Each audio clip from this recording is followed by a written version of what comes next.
like I said, this just needs to get out. I just need to get it off my chest. I need to get it off my chest. So whatever, here we go. So tabletop RPGs in a 3D VTT. It isn't a video game. Um, and this is very true. And for me, it's a lot about expectations. It's challenges that GMs have heading into 3D VTTs with their players, not exactly doing what they want them to do and not exactly understanding what it is that their GM wants them to do, right? Like, so it's mixed expectations. And definitely, if you want to skip this whole preamble, I'm going to have a whole pre-thing where I talk about prior videos and stuff. Absolutely skip ahead. I'll put timestamps in the videos down below or in the description. Follow those. Skip all this stuff, please, or I will bore you to tears if you're not into it.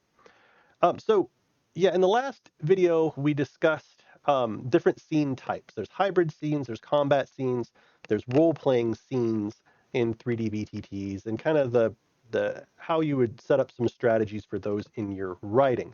So when you're writing your adventure, blocking out the progression of your story into scenes and then determining what types of scenes those are. And based on what types of scene those are, you're going to use different kinds of boards in the 3D virtual tabletop, like Talespire or whatever. And this isn't just limited to 3D VTTs. This is really any VTTs or any time you're introducing technology into what could theoretically all be done in theater of the mind. Like if you're going to not do theater of mind, you need to have a good reason for it. And if you do it, there are particular strategies that you can use to make those kinds of scenes run smoother. So where do I want to start? What do I want to start? So this isn't the video I wanted to make. The video I wanted to make was all about transitions. So I want to make a video about transitions in Talespire based on the type of scene that you're running and strategies for making those transitions smoother to maintain immersion with your players. And unfortunately, every time I tried to make that video for the last year, there's been another topic that I wanted to talk about, which is the motivation behind those the strategies in those transitions. And it doesn't make sense. Those strategies don't make sense if we're not all on board with the motivation for why we're even doing what we're doing, like maintaining immersion and some other stuff. And so that's kind of where this video came from. So there's a problem that I was running into when describing the strategies for these scenes. And really the problem is that running games in a 3D VTT is a relatively new discipline. There's no standards for it. And so I did a bunch of Google searches, right? How to game master in a 3D virtual tabletop, how to run D&D in a 3D VTT, and tips for running in 3D environments. And so I tried to go out to the universe and find what information was already there to kind of help me guide this conversation, if there are already standards out there that I could lean into when talking about these strategies for transitions. And I didn't find anything. I didn't like at this point in the video, here's what I want to do. I'm terrified to like open up my Google search. But basically I Googled these things and didn't find anything. Trust me. Like I did it. You could do it now, although maybe sometime in the future my predictions will have come true and there will actually be standards. So here's the problem. There's not a lot of guidance out there for how to run a game in a 3D virtual tabletop specifically, the challenges that GMs are going to run into and how to overcome them. And so I had a kind of a question at that point, like what do I do, right? Like, okay, if there's no standards, then do I wait? Do I just ignore that fact and just talk like we're all on the same page?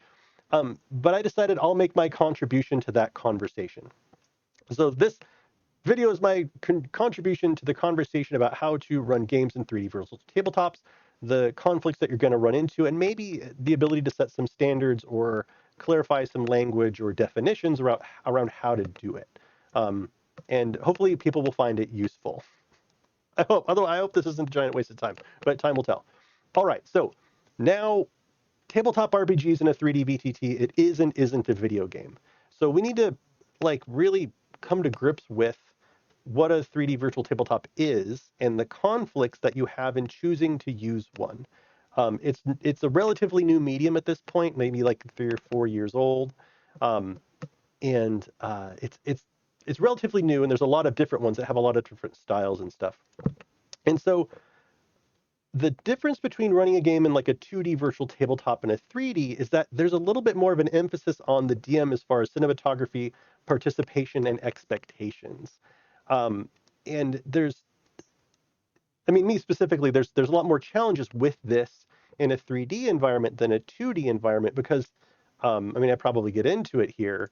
Um, there are, when you're designing a scene, you're usually trying to evoke emotion and you're trying to do some cool cinematography, but at the same time, you have this whole concept of game design that's happening where you're trying to make it a cool scene, for some tactical combat while doing emotion and also while having your camera angles working out.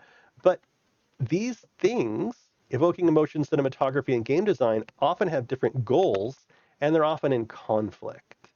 I think maybe do I have an example? What was my example? Blah blah blah blah blah blah blah blah blah. So in a 2D game, it's pretty obvious when you transition from like combat to role playing, right? It's pretty clear. In 3D, it's not so clear. Like we're still in a 3D environment. It still looks like we're playing Final Fantasy Tactics, but now you're expecting me to be role playing. You're not expecting me to be hunting around the map for goblins and things like that. And how is a player supposed to know that that has happened, right? So yeah, like creating and running games into 3D VTTs, this weird hybrid of cinematography, game design, um, and it's just strange to have to balance the both. But I really think that as soon as you identify that that's two things that you're actually trying to do, that gets you across a lot of the barriers of actually accomplishing it. So like we want players to be in awe of the cool things on the board. You put a lot of time and effort into your 3D environment. There's beautiful castles and trees and cliffs and oceans and stuff. But at the same time, we don't want them to just be staring at the environment the entire time because we actually want them to be talking to an innkeeper. So it's it's this whole like how keeping their attention where you want it to be and letting them know that's where you want their attention to be so that everybody's kind of on the same page. Yeah, I'll see players turning their tokens around to face, like one player will turn their token to face the NPC innkeeper so they can talk to them, while another is actively like flying their camera around and being the scout, which is it's not necessary, but they don't quite know. Uh, okay. So the core issue here is um, oh yeah, I mean this slide would have totally helped that argument I was just talking about. So we want Vista to be awe-inspiring, but we want players to engage in the conversation with the NPCs.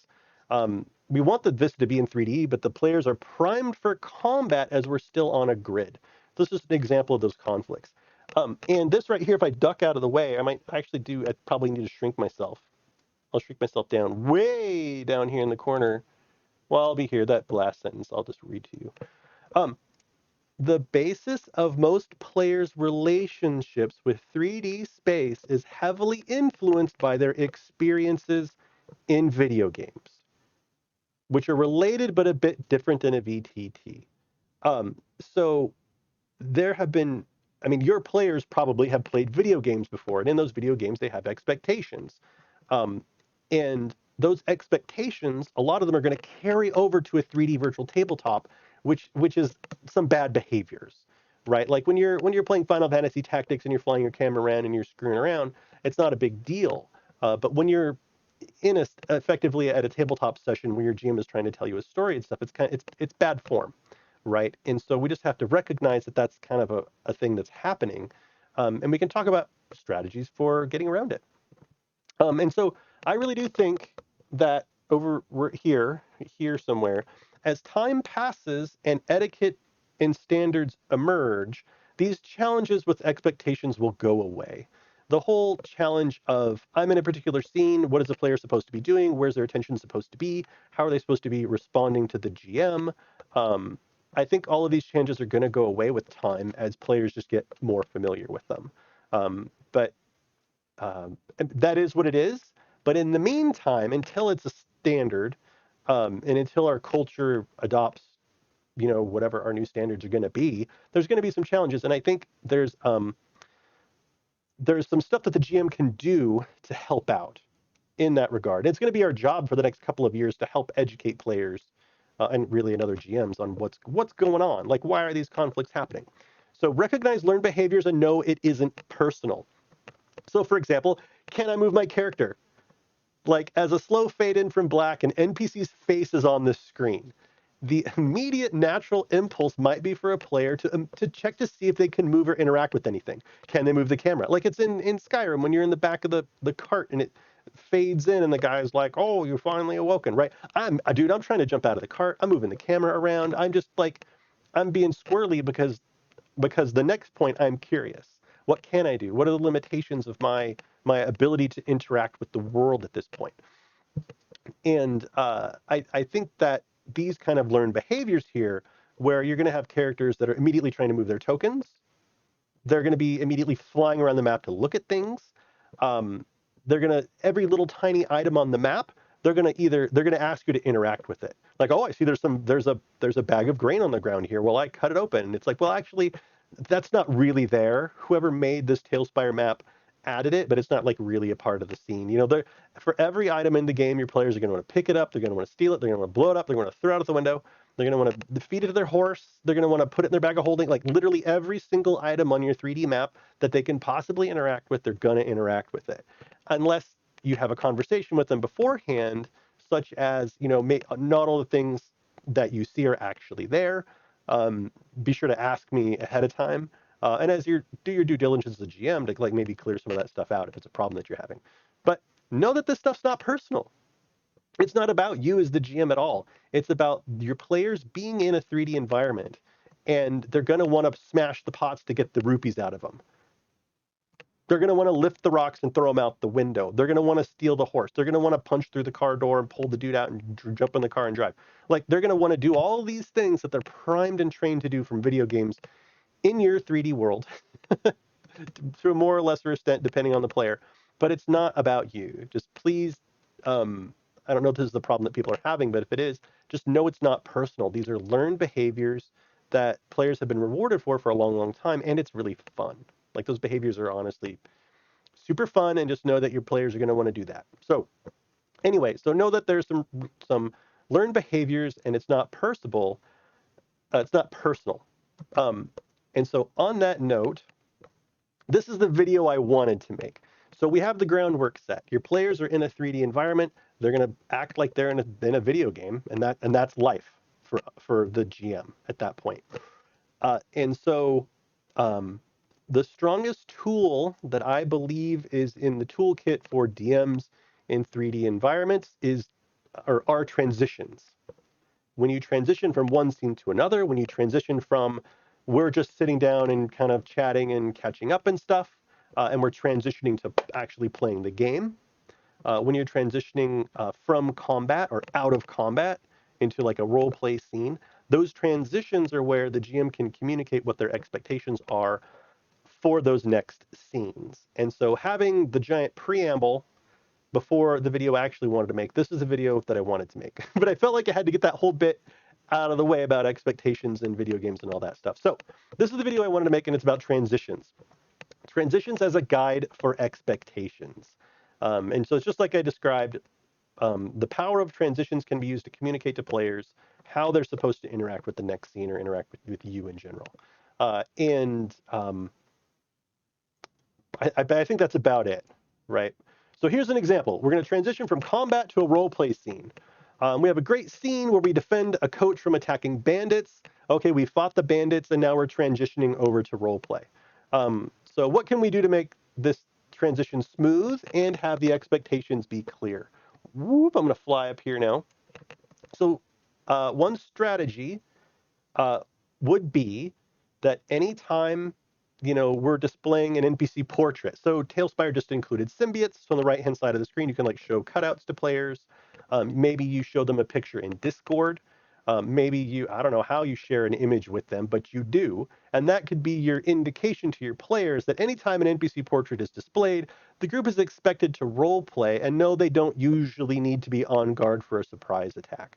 You're communicating to them that they can lower their guard, they can engage in some role play, and you're not going to like smash them with the unexpected troll hiding behind the cart because they weren't paying attention. Another strategy, specifically in Talespire, is you can arrange the tokens in Talespire, set up a cinema view, and then lock your player's view to it, so they can't move the camera, they can't mess with their tokens. Like you basically remove that option altogether, and then of course that communicates to them that you're in a role play scene.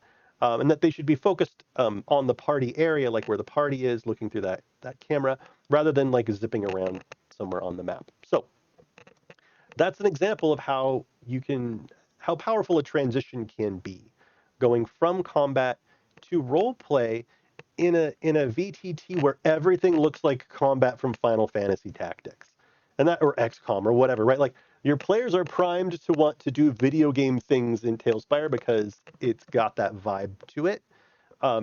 And so this is just one example of how to go from combat to role play, um, and set up some standards with your players. Like if they see a portrait, we're role playing now. It's cool. You don't have to be terrified. Um, so here's some other strategies. Have plans. Have a plan for your transitions.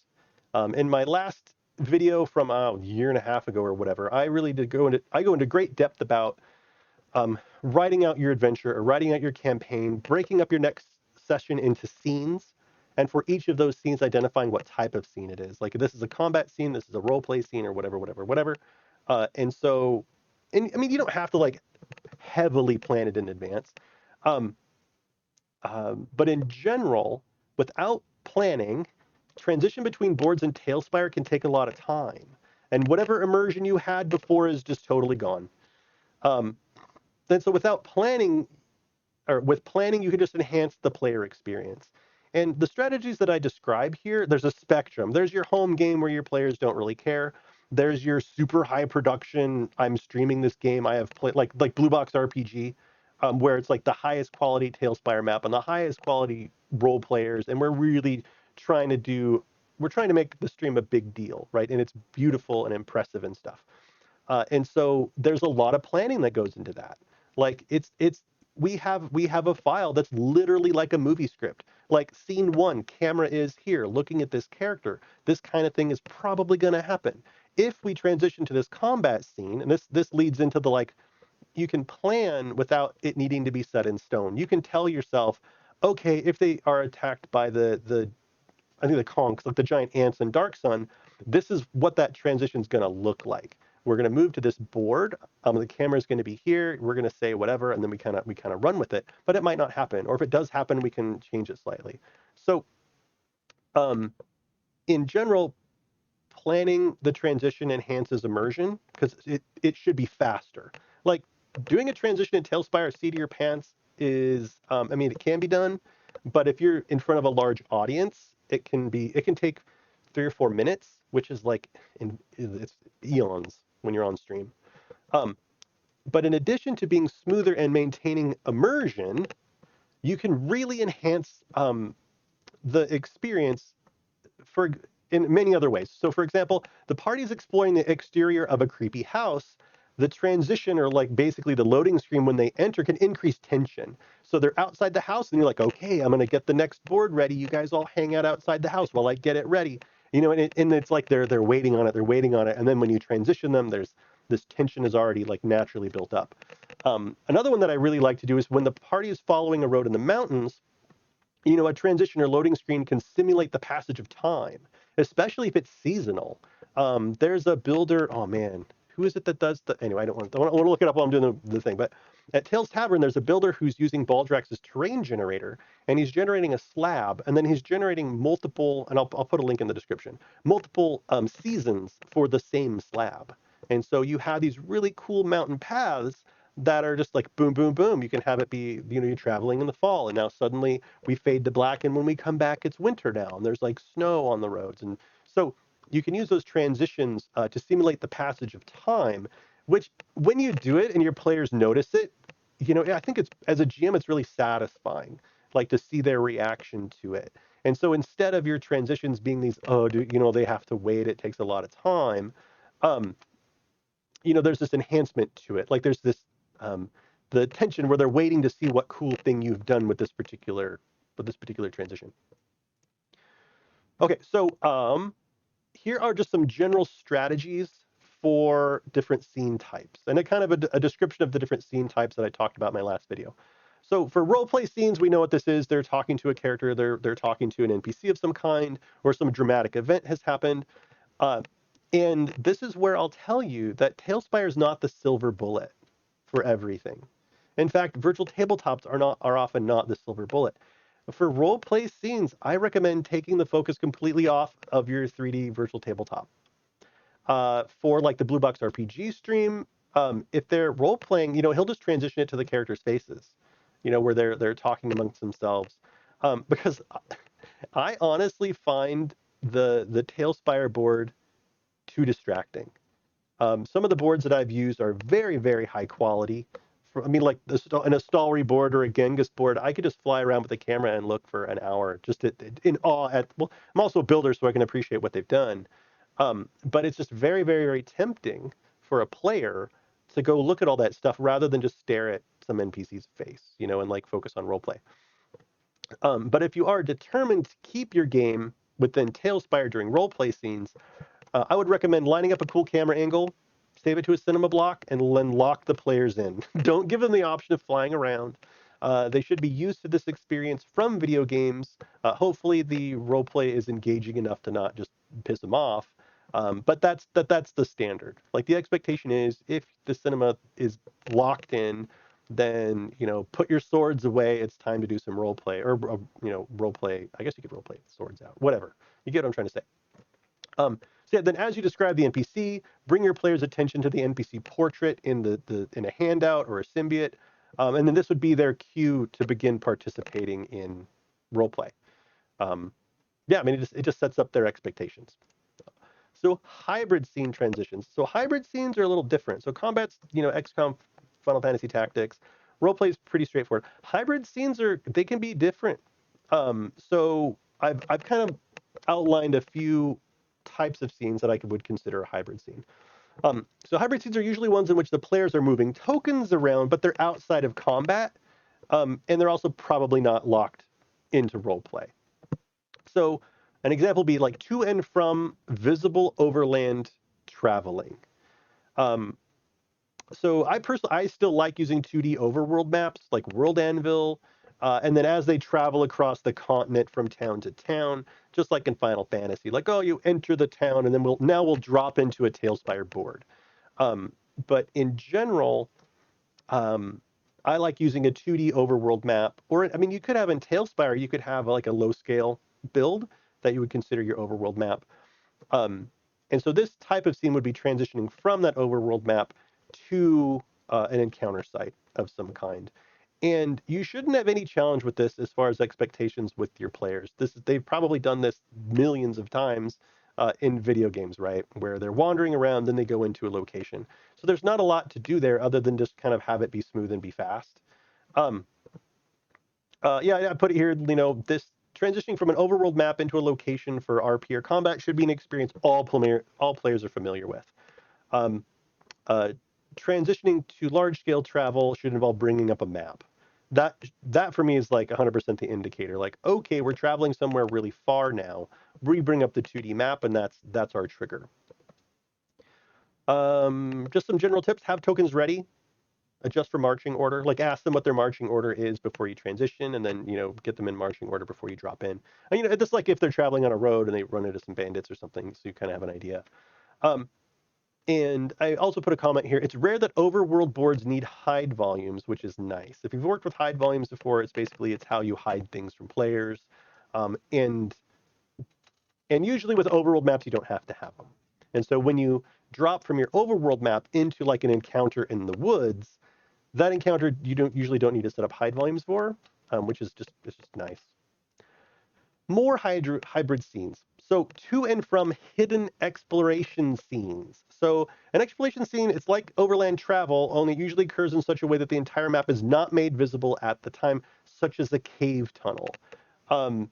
These types of scenes will very closely map to the RPG gaming experience. So it's the same sort of thing, where we transition from an overworld map into a cave. And your players can only see the cave entrance and maybe like a little bit into the cave, and that's all that they've got right there. Again, the transition should not be a problem for your players because they should be like super familiar with this and done it before. Um, I do recommend um, to decide in advance that the group is going to explore in initiative mode or not. And this is in Talespire. Um, because what's going to happen is as soon as you start this map, everyone's going to grab their tokens and start moving them forward, all at the same time. And so by deciding in advance how they're going to explore, usually in initiative mode, it can reduce problems where all your tokens move at the same time, but one hits a trap. And it's like, okay, now we'll stop everybody. Everybody drop your token. Okay, where were you? You know, where was the guy that got the trap sprung? And so you have this like complication where everyone will pick up their tokens and fly them all around the place.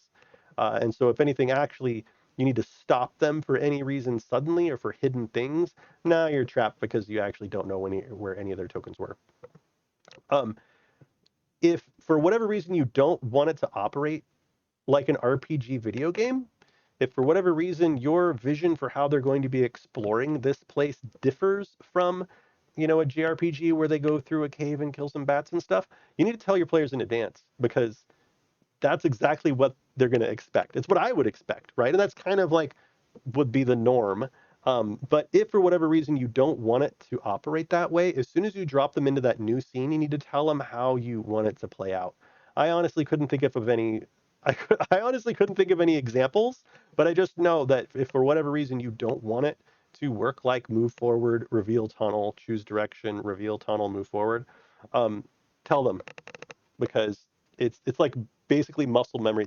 They've been exploring caves and killing bats in RPGs since they were like 5 years old. So you're fighting against the tide if you want them to do something different, and tell them in advance if that's the case.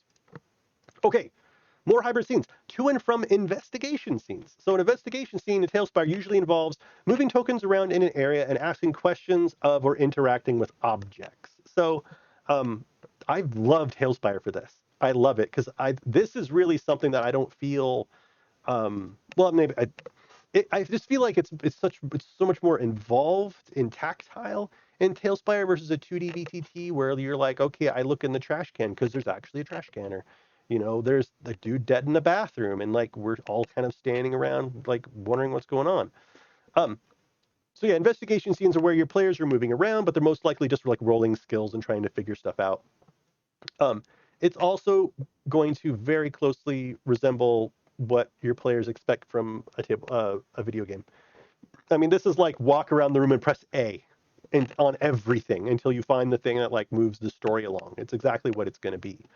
Um, and so transitioning to an investigation scene is a lot like combat, only without the opposing creatures. I would still go in initiative if it were me.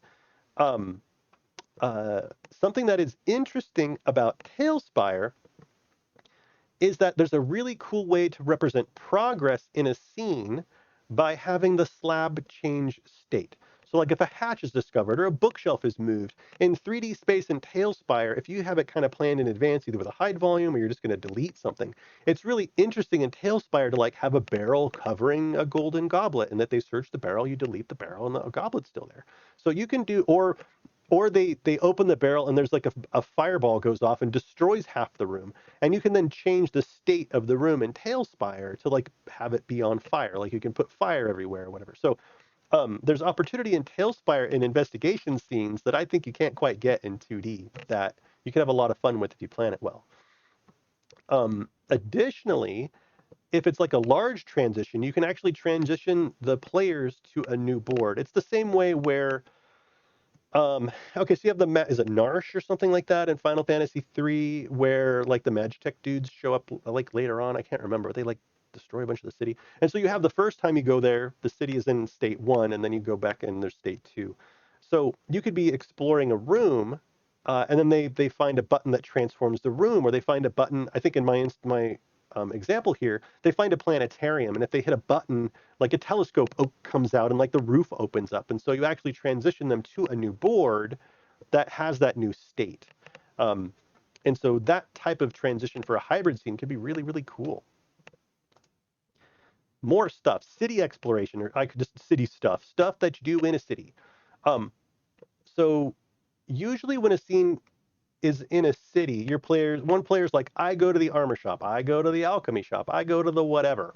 So transitioning from another scene to a city scene is a lot like the overland travel map. You know, I recommend using like a low detail city, or even you could still use a 2D map, right?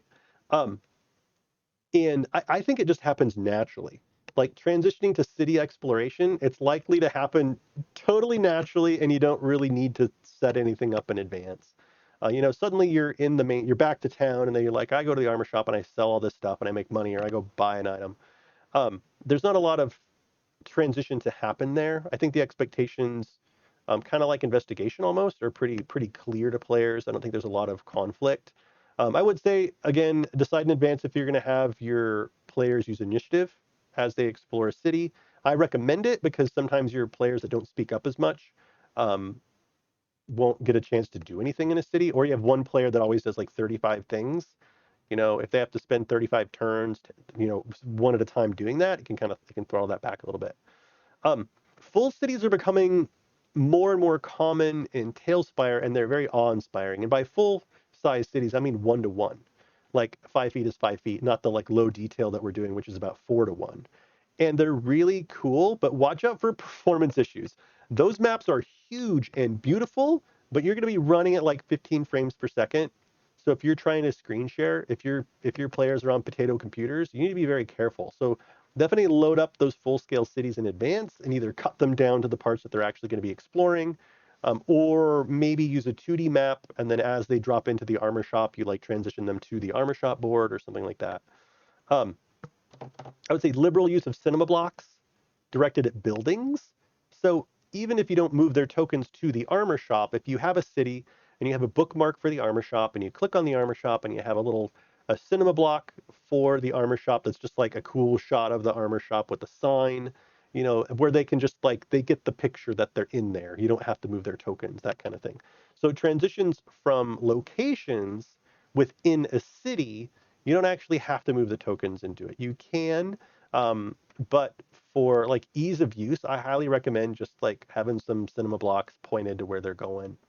Um, a good example would be the Village of Barovia map that I've published. I'll probably punch that in the description too. Um, I like to make really big tokens for the players, and then when they're like, I'm at the armor shop, I actually take their great big token and like just put it on top of the building. Like, okay, you go to the armor shop, thump, and then we talk about them being at the armor shop. Oh, I go to wherever, and then I move that person's big token. It's like almost like a tactical map instead of like a 1-to-1 where they're walking down the street. But what's nice about that is if they do run into an encounter, I can then shrink them all down and have that encounter in the street. Okay, combat scenes. A warning, warning, warning, warning. Bouncy Rock is trying to simulate an actual tabletop, and I feel like they have accomplished that. Unfortunately, it isn't intuitive to simulate uncovering a map as players explore in a cleaner, perfect way. There is no fog of war. There is some party-based vision where when one token can see another token or not, if there's something in between, then that token will be hidden. But in general, having a full board that you're like uncovering as they explore is very, very difficult. It's not intuitive on how you would do that. Um, I have videos on how to do it, and it's not easy. It's not something like a casual person should ever try to do. Full boards work fine until you get into combat and are trying to do fine manipulation between floors. So if you have a 5-story building and your characters are having a combat on the second floor, having your entire party with the height slider at the perfect height to trim the building so you're all seeing the same floor, and then grabbing those tokens and moving them without them shooting up into the sky or dropping down through the floor or like getting stuck on things, or like you've met the hallways too small. So once you try to get into fine manipulation in a highly detailed board, it can very quickly get very frustrating. And so in general, I recommend using single floor structures until your group gets really familiar with Talespire, and they get familiar with how to use the height slider, and they get familiar with all the tips and tricks that we use to move tokens around in a sane way. A lot of my boards, what I'll do is if there's a 5-story building off to the side, I will actually take that building and cut it into 5 pieces, and then lay those pieces next to one another. So as the players explore, I'll move them from floor to floor so that when we actually do get into combat, it is as Bouncy Rock designed, being a way to simulate an actual tabletop, not simulate a video game. In a video game, if your players got into combat on the second floor of a building, well, the playtesters and the developers and everybody involved in creating the video game have positioned the camera such and designed the controls such that you can do that in a way that you would expect. if you start playing in Talespire expecting it to behave like a video game, in those instances, you're just going to be frustrated and disappointed.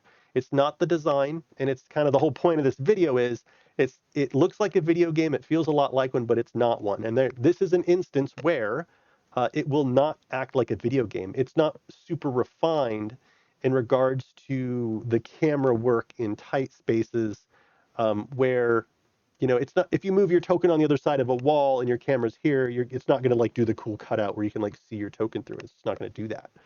So, and I think they talked about that, adding that as a feature, but it's like, it's not their MO. So anyway, I just wanted to bring that up here as a warning during combat scenes and combat transitions, that this is really where the complication can come in when you're moving and doing fine manipulation. Blah, blah, blah, blah, blah. And I think, what do I say here? They're really, really, combat scenes in Talespire are really, really great, and transitioning from RP to hybrid scenes is straightforward. You just roll initiative. Like, if you're in an investigation scene and they do something that starts combat, perfect. Just roll initiative, boom, you're ready to go. Um, a real difference between virtual tabletop combat and video game combat is the level of interaction a player can have with their environment. And you should decide on how dynamic it will be and make that clear to your players. So in a video game, in the very beginning of the game, there's going to be a tutorial that shows you can shoot barrels and the barrels will explode. Okay, good for you. Now you can do that. But maybe in the video game, you never get the option to open the drawer on a desk. And that's just not a thing. And you know that from the very beginning. And so you never bother, right? The same thing can happen with a map in Talespire. And it's a dangerous thing because you're actually incredibly limited in a video game because the amount of effort required to develop those points of interest to make it so that you can open all the cupboards, that you can look in all the bookcases and all that stuff, the work involved is tremendous. But when you're doing theater of the mind and you're doing collaborative storytelling, I would really encourage my players to ask about things in their environment. Um, and there's lots of different camps on this. For example, Udi's a fan of having less. He creates incredibly detailed boards. He created Castle Ravenloft. It blows my mind. He creates very highly detailed boards, but I think when he runs games, he tends to throttle back the detail. The reason why he does that is to promote his players to ask him about the contents of the room, right? If a room is highly detailed with a lot of stuff in it in Talespire, your party is actually probably less likely to ask you about the contents of the room because it looks kind of clear what's there, right? So, um, yeah, you should decide in advance how dynamic that's going to be. Is it going to be literal in that all of the items in the rooms are what they are? Or is it going to be a little bit amorphous where, you encourage your players to ask, but whatever you do, you should tell them. Like tell them, okay, always expect to be able to interact with the things you see or not, and to ask you or not. So anyway, uh, yeah, figure that out and tell your players what your plan is. The general process for transitioning to combat, though, is like move your tokens and your players to your encounter, start some battle music, roll initiative.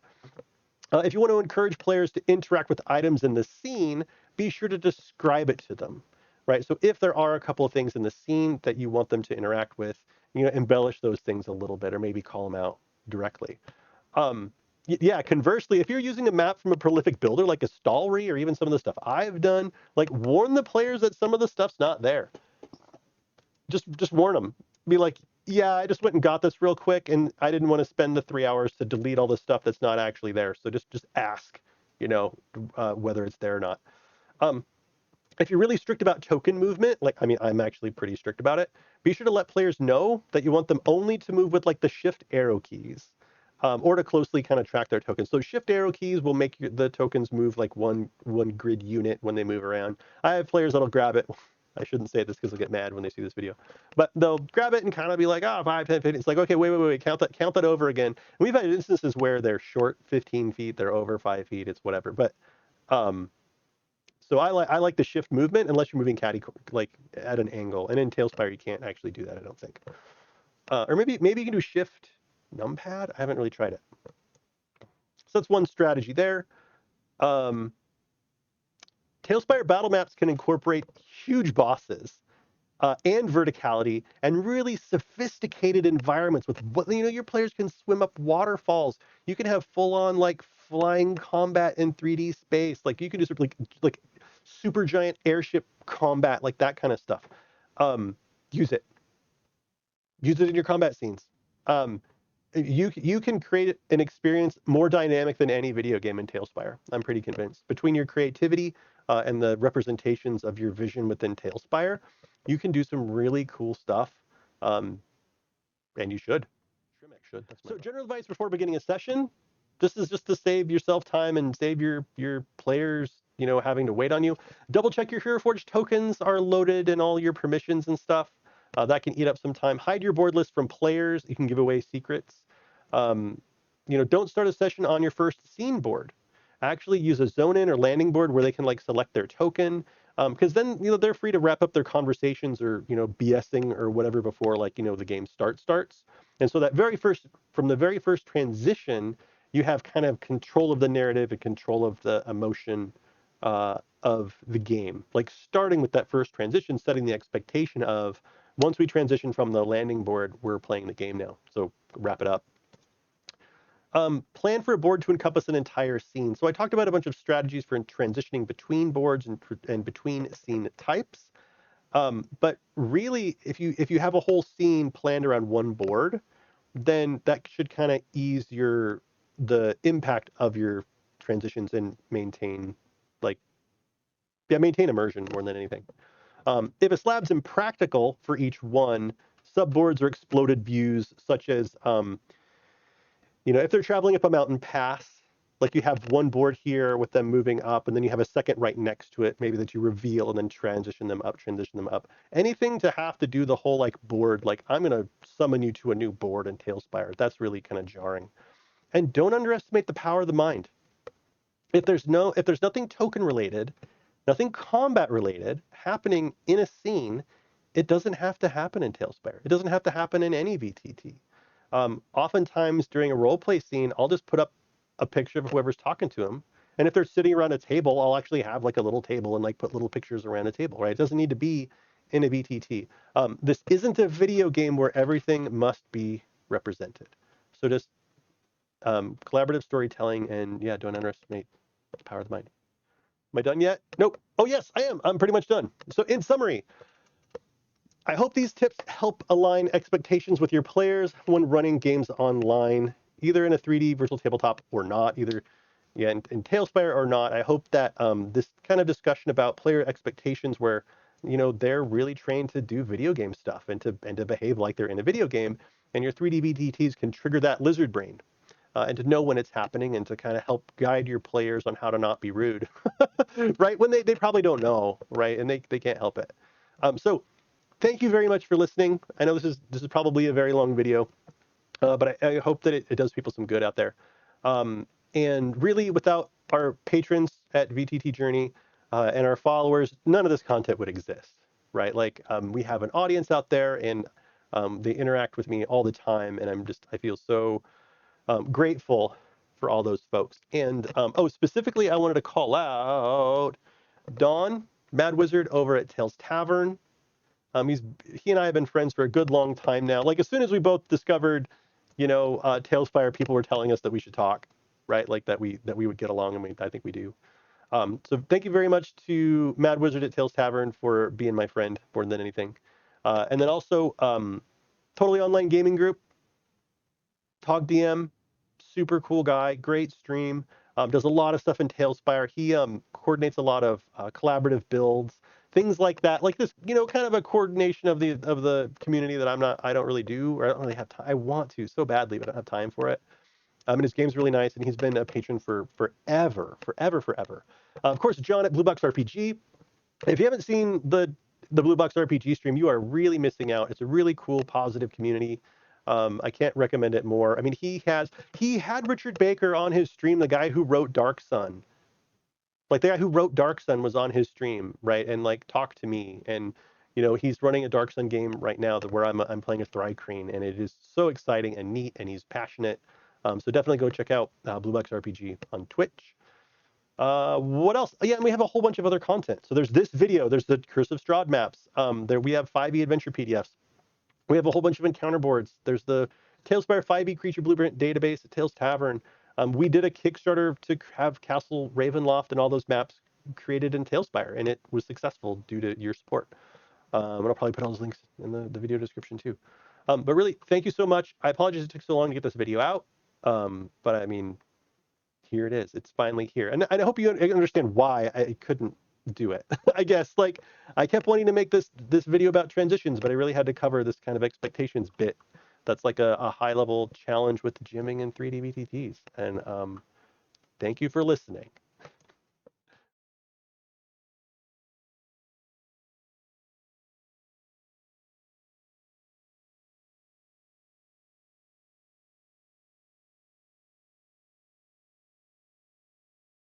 Fiend.